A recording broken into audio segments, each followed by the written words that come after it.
Hello, I'm Doug Eboch, and I'm coming to you from the Wormhole, dressed in my finest 80s fashion to do another reading from my novel, Totally Rad Wormhole. I pick up just after Alex and Roger arrive in 2021. The boys scurry a dozen yards down the sidewalk before stopping to get their bearings. They are on a sleepy industrial block.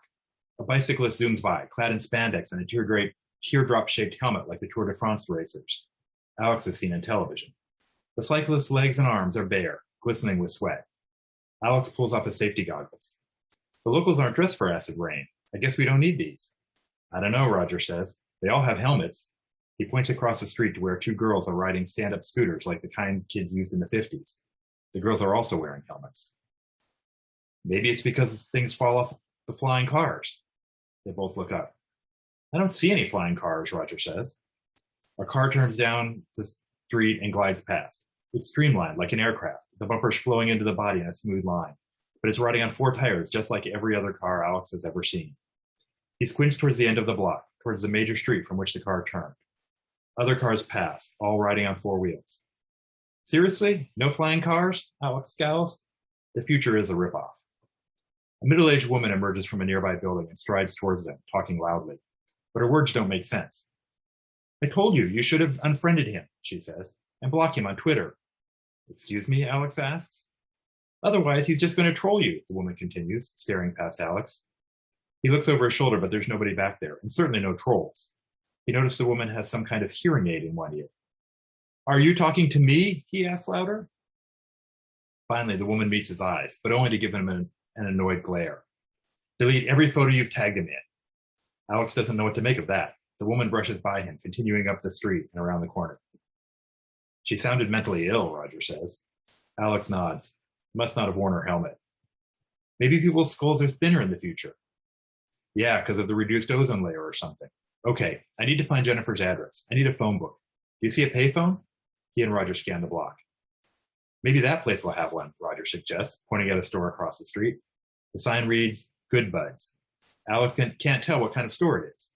Maybe some kind of veterinarian or thrift store. A little bell tinkles as they enter.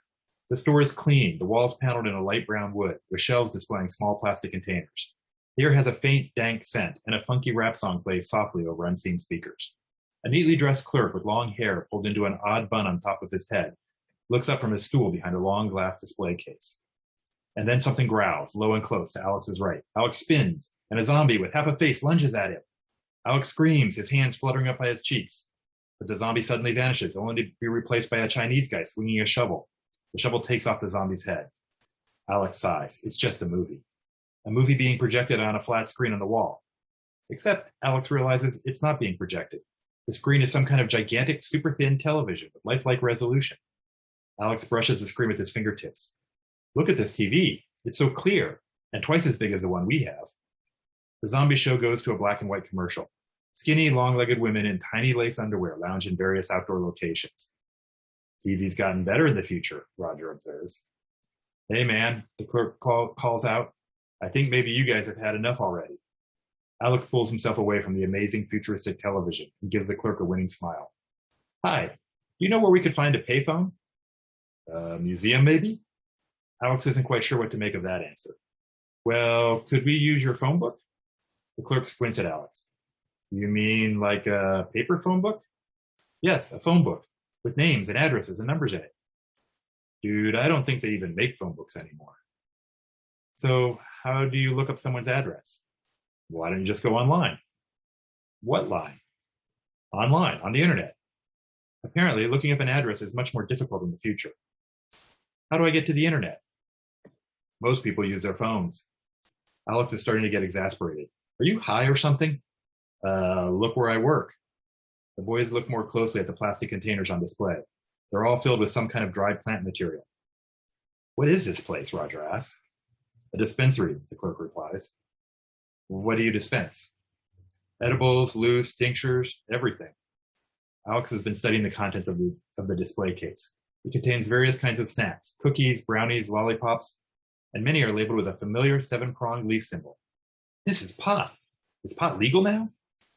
Depends, the clerk says. Show me your ID. Alex fishes his driver's license out of his wallet. Apparently, in Reagan's war on drugs, the drugs won. If pot is legal, what else could be legal in the future?